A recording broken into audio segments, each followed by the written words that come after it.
Hello viewers, আসসালামু আলাইকুম। আশা করি তোমরা সবাই সুস্থ ভালো আছো। আমি আজ আরেকটি নতুন ভিডিও নিয়ে চলে এলাম। আমি আজ আলোচনা করব কালেকটিভ নাউনের বেসিক বিষয় নিয়ে। সো যে সকল শিক্ষার্থী বন্ধুরা ইংরেজির বেসিক সম্পর্কে জানতে চাও, ইভেন যে সকল শিক্ষার্থী বন্ধুরা মেডিকেল, ক্যাডেট, জব এবং যে কোনো কম্পিটিটিভ পরীক্ষার জন্য প্রস্তুতি গ্রহণ করছো, তাদের জন্য আমার প্রত্যেকটি ক্লাস খুবই গুরুত্বপূর্ণ। সো দেরি না করে এসো আমরা কালেক্টিভ নাউন বিস্তারিত আলোচনা করি। Let's get started. Collective noun, প্রিয় শিক্ষার্থী বন্ধুরা, আমরা প্রায় সবাই কনফিউজ হয়ে যায় কখন আমরা কালেকটিভ নাউনের পরে সিঙ্গুলার ভার্ব ব্যবহার করব, আবার কখন প্লুরাল ভার্ব ব্যবহার করব। ইনশাআল্লাহ এই ভিডিওর মাধ্যমে তোমাদের যাবতীয় কনফিউশন দূর করব। আজ আমি আলোচনা করব কালেকটিভ নাউনের পরে কখন আমরা সিঙ্গুলার ভার্ব ব্যবহার করব, আবার কখন প্লুরাল ভার্ব ব্যবহার করব। এছাড়া কালেকটিভ নাউন কখন কমন নাউন হিসেবে ব্যবহার করা হয়। আর তোমাদের জন্য থাকছে 6 ইম্পর্টেন্ট এমসিকিউ। আর যে সকল শিক্ষার্থী বন্ধুরা medical, cadet, job, college, even university এক্সামের জন্য প্রিপারেশন নিচ্ছ, তাদের জন্য আজকের ক্লাসটি খুবই গুরুত্বপূর্ণ। এসো আমরা বিস্তারিত আলোচনা করি। Singular verb always sits after collective noun. তোমরা মনে রাখবে কালেক্টিভ নাউনের পর কিন্তু সবসময় সিঙ্গুলার ভার্ব বসে। আর যখন কালেক্টিভ নাউন যখন দুই ভাগে বা বিভাজন হয়ে যায়, যখন কালেক্টিভ নাউন দ্বারা বিভাজন বোঝাবে, তখন কালেক্টিভ নাউনের পরে আমরা প্লুরাল ভার্ব ব্যবহার করব।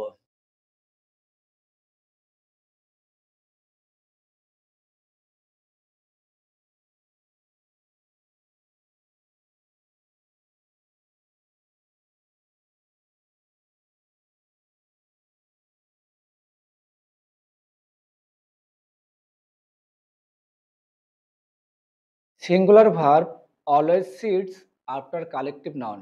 প্রিয় শিক্ষার্থী বন্ধুরা, তোমরা সবসময় মাথায় রাখবে কালেক্টিভ নাউনের পরে কিন্তু সব সময় সিঙ্গুলার ভার্ব ব্যবহার করতে হয়। কিছু কিছু ক্ষেত্রে কালেক্টিভ নাউনের পরে কিন্তু প্লুরাল ভার্ব বসে, সেই ক্ষেত্রে সেটা হয়ে যায় নাউন অফ মাল্টিটিউড। সে বিষয়টি আমি এই ভিডিওর মাধ্যমে আলোচনা করব। Number one, the jury has solved the case. এখানে খেয়াল কর, জুরি কিন্তু কালেক্টিভ নাউন আর হ্যাজটা singular verb. Number two, the team is proud of its work. এখানে পসেসিভ অ্যাডজেক্টিভ কিন্তু ইটস বসছে। আর এই কালেক্টিভ নাউনটা যখনই বিভাজন হয়ে যাবে, তখন কিন্তু এরপরে কি বসবে?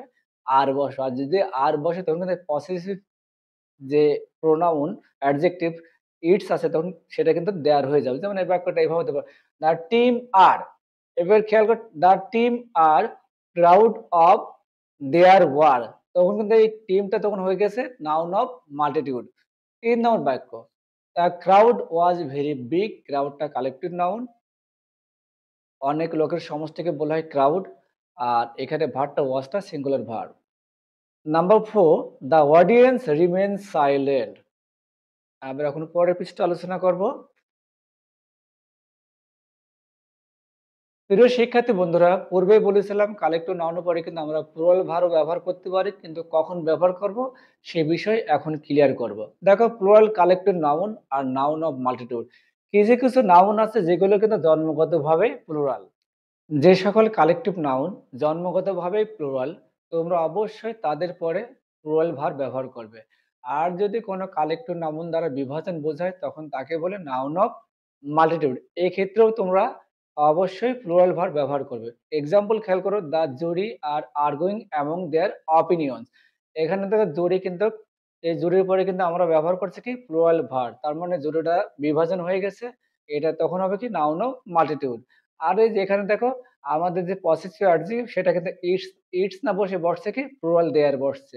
২ নম্বর এক্সাম্পল, দ্য পিজেন্টারি আর ইন্ডাস্ট্রিয়াল। দেখো পিজেন্টারি মানে কৃষক সম্প্রদায়, এটা কিন্তু জন্মগতভাবে এই কালেক্টিভ নাউনটি প্লুরাল, এইজন্য এখানে আর প্লুরাল ভার্ব ব্যবহার করা হয়েছে। Number 3, cattle were grazing in the field. Cattle মানে গবাদি পশু, কিন্তু এখানেও কিন্তু ক্যাটলটা একটা জন্মগতভাবে প্লুরাল কালেক্টিভ নাউন। এইজন্য আমরা এখানে কি ব্যবহার করছি? Plural verb were. Number 4, the family. দেখো ফ্যামিলি কিন্তু, ফ্যামিলি যদি কালেক্টিভ নাউন হতো তাহলে এখানে কি ব্যবহার করতাম আমরা? সিঙ্গুলার ভার হ্যাজ ব্যবহার করতাম, যেহেতু এখানে the family have given different ideas, তার মানে এখানে ফ্যামিলি দ্বারা বিভাজন বোঝাচ্ছে, তার মানে এখানে ফ্যামিলিটা কি নাউন অফ মাল্টিটিউড। প্রিয় শিক্ষার্থী বন্ধুরা, তোমরা অবশ্যই ইতিমধ্যে ক্লিয়ার হতে পেরেছো কখন কালেক্টিভ নাউনের পর তোমরা সিঙ্গুলার ভার ব্যবহার করবে আর কখন প্লুরাল ভার ব্যবহার করবে। এসো আমরা পরের পৃষ্ঠে আলোচনা করি। সাম প্লুরাল কালেক্টিভ নাউন, এগুলো কিন্তু সব সময় প্লুরাল কালেক্টিভ নয়, তোমরা এটা অবশ্যই মুখস্থ করে। যেমন অ্যারিস্টোক্রেসি মানে অভিজাত সম্প্রদায়, ক্যাটল গবাদি পশু, জেন্ট্রি মানে অভিজাত সম্প্রদায়, পোল্ট্রি মানে হাঁস মুরগি, পিপল আমরা জানি, পিজেন মানে কৃষক সম্প্রদায়, কিলেজে মানে যাজক মণ্ডলী বা যাজক সম্প্রদায়, ফগ নবলিটি মানে কুলীন সম্প্রদায়। এই সকল কালেক্টিভ নাউনের পর অবশ্যই আমরা প্লুরাল ভার ব্যবহার করব। এটা তোমরা অবশ্যই মুখস্থ করবে। পরটা খেয়াল করো, collective noun used as common noun. Collective noun কখন আমরা কমন নাউন হিসেবে ব্যবহার করব? যদি কালেকটিভ নাউনের পূর্বে যদি কোনো সংখ্যাবাচক শব্দ থাকে বা ওয়ার্ড থাকে, সেক্ষেত্রে ওই কালেকটিভ নাউন কিন্তু তখন হয়ে যাবে কমন নাউন। এসো আমরা এক্সাম্পল খেয়াল করি। দেয়ার আর 10 ক্লাসেস ইন আওয়ার স্কুল। দেখেন 10 এটা সংখ্যাবাচক শব্দ, তাহলে এখানে ক্লাসেস, এই ক্লাসেস হবে obviously common noun. Example 2, 2 teams are going to India.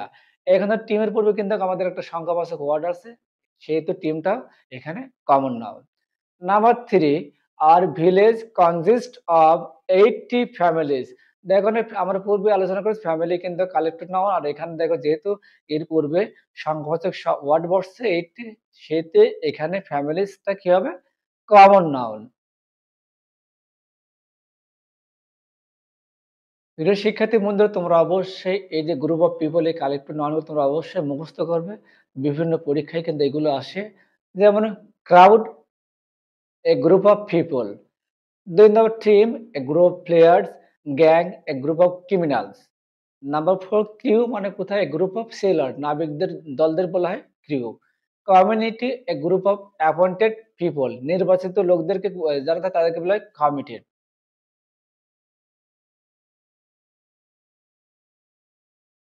Number 6, jury, a panel of জাজেস মানে অভিজ্ঞ, এ প্যানেল মানে এক্সপার্ট জাজেসদের নিয়ে হয় একটা বোর্ড, সেটা হলো জুরি।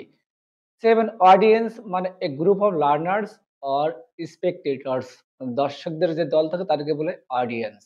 Staff, a group of employees, কর্মচারীদের একটা দল, সে দলদের বলা হয় staff.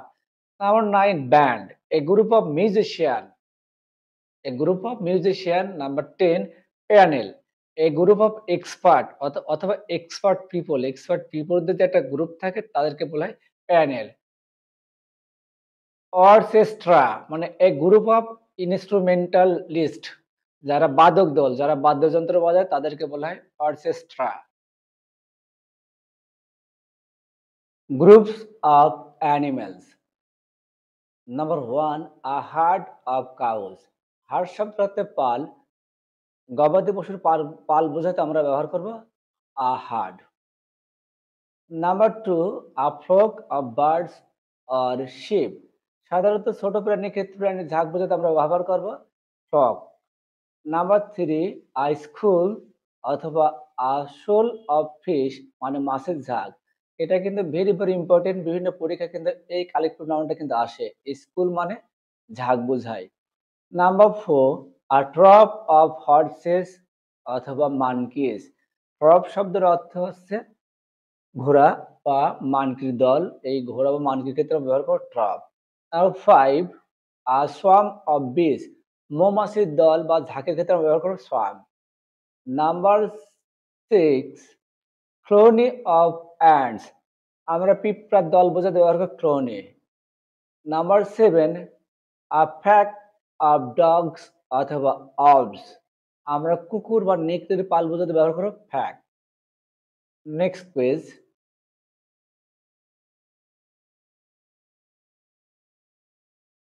Groups of things. A bunch, bunch শব্দের অর্থ হচ্ছে গুচ্ছ, থুকা। আ বাঞ্চ অফ গ্রেপস অথবা ব্যানানাস। সাধারণত ফলমূলের থোকা বোঝাতে বা গুচ্ছ বোঝাতে আমরা ব্যবহার করব a bunch. A bunch of grapes. আঙুরের থোকা বা কলার থোকা। Number 2, a library of books. Number 3, a heap. Heap শব্দের অর্থ হচ্ছে স্তূপ বা গাদা। এই a heap of files, ফাইলের স্তূপ বা গাদা, স্যান্ড বালি বা stones. Number 4, a fleet of ships, airships, submarines. Fleet শব্দের আছে রণতরী। Number 5, a word of bank notes, আর ব্যাংক নোটের ক্ষেত্রে আমরা ব্যবহার করব word. Number 6, a bundle of stick, এটা আমরা সবাই পারি। a bundle of stick মানে লাঠির গুচ্ছ বা আটি। Practice for yourself. প্রিয় শিক্ষার্থী বন্ধুরা, পুরোর মতো তোমাদের জন্য 6টি প্র্যাকটিস থাকবে। তোমরা অবশ্যই প্র্যাকটিসের আনসারগুলো কমেন্ট বক্সে লিখবে, আর আমি প্রত্যেকের কমেন্টে রিপ্লাই দেওয়ার চেষ্টা করব ইনশাআল্লাহ। আর এখানে যে প্র্যাকটিস দেওয়া আছে আজকের ক্লাসের উপর ভিত্তি করে 6টি এমসিকিউ কোশ্চেন তোমাদের জন্য সেট করা আছে। তোমরা অবশ্যই ক্লাসটি ভালো করে পড়ে আনসার দিবে। Practice number 1.